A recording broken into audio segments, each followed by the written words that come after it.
Her şey mutlak bir sessizlikle başlar. İnsanlık tarihi boyunca kendimizi tanımlamak, ruhumuzun dışa vuran haritasını çizmek için binlerce simge yarattık.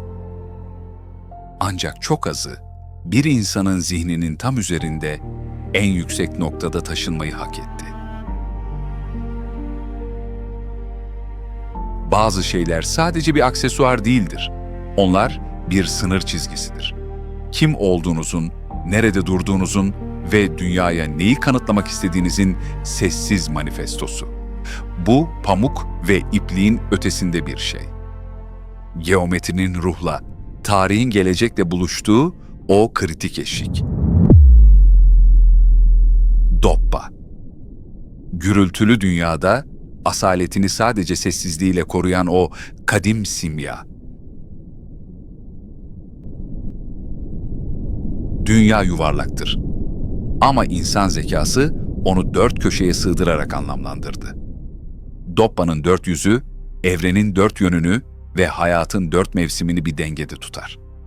Her bir nakış aslında birer veri kümesidir. 1000 yıllık bir medeniyetin şifrelenmiş hatıralarıdır. Badem motifleri bereketi, ince işlemeler hayatın sonsuz döngüsünü anlatır. Ancak asıl mesele bu görsel dilin çok daha ötesindedir. Asıl mesele bu dört köşeli zırhın altına girdiğinizde ruhunuzda hissettiğiniz o tuhaf, vakur ağırlıktır.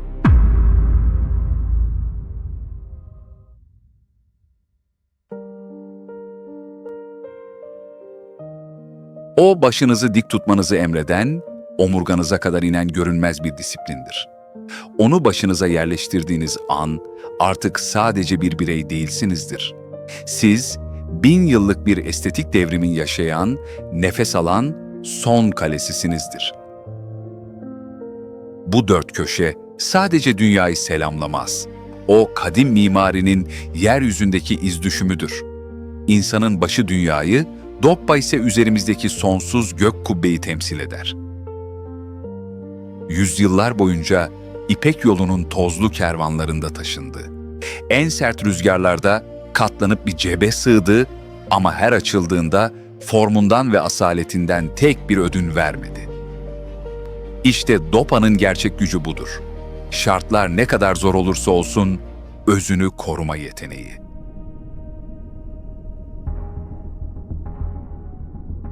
Modernite hepimizi birbirimize benzetmeye yemin etti. Aynı markalar, aynı fabrikasyon kesimler, aynı duygusuz silüetler. Bir okyanus dolusu vasatlık içinde kayboluyoruz. İşte Doppa, bu gri denizin tam ortasında patlayan estetik bir isyandır. Ama bu isyan bağırarak ya da parçalayarak yapılmaz. Gerçek güç, dikkat çekmek için çabalamaya ihtiyaç duymaz. O doğası gereği zaten kaçınılmaz olarak fark edilir.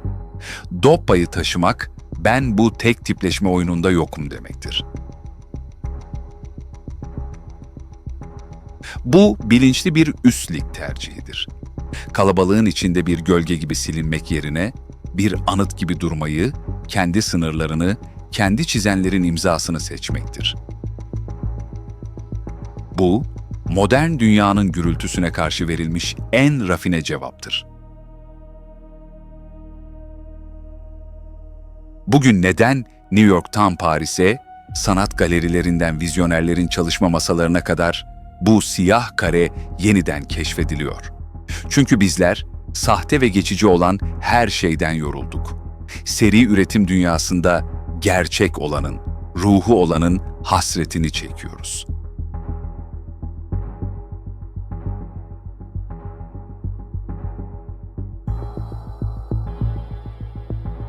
Doppa, el işçiliğinin kutsal vaktidir.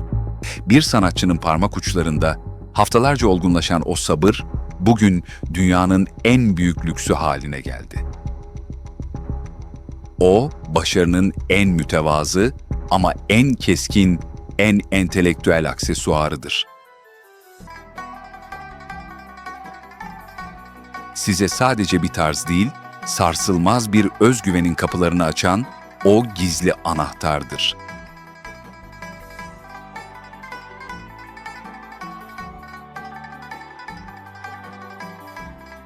Belki de bu sadece bir şapka değildir. Belki de bu bir insanın kendi kendine verdiği en büyük sözdür. Dik duracağına, köklerinden aldığı güçle geleceği inşa edeceğine ve her zaman en iyiyi temsil edeceğine dair sessiz, derin ve yıkılmaz bir yemin. Bir kumaş parçası bir insanın kaderini değiştirebilir mi? Eğer o kumaş bir kimliğe, bir zırha dönüşmüşse, evet. Şimdi aynaya bak ve kendine o can alıcı soruyu sor. Sen sadece giyiniyor musun? Yoksa bir mirası mı kuşanıyorsun? Kalabalığın sıradan bir parçası mı olacaksın? Yoksa o kalabalığın bakışlarını üzerine çeken o odak noktası mı? Dobba. Gürültü biter. Karakter başlar. 5 Mayıs Dünya Uygur Dobba Günü kutlu olsun. Mirasını kuşanıp geleceğe asaletle yürüyenlere selam olsun.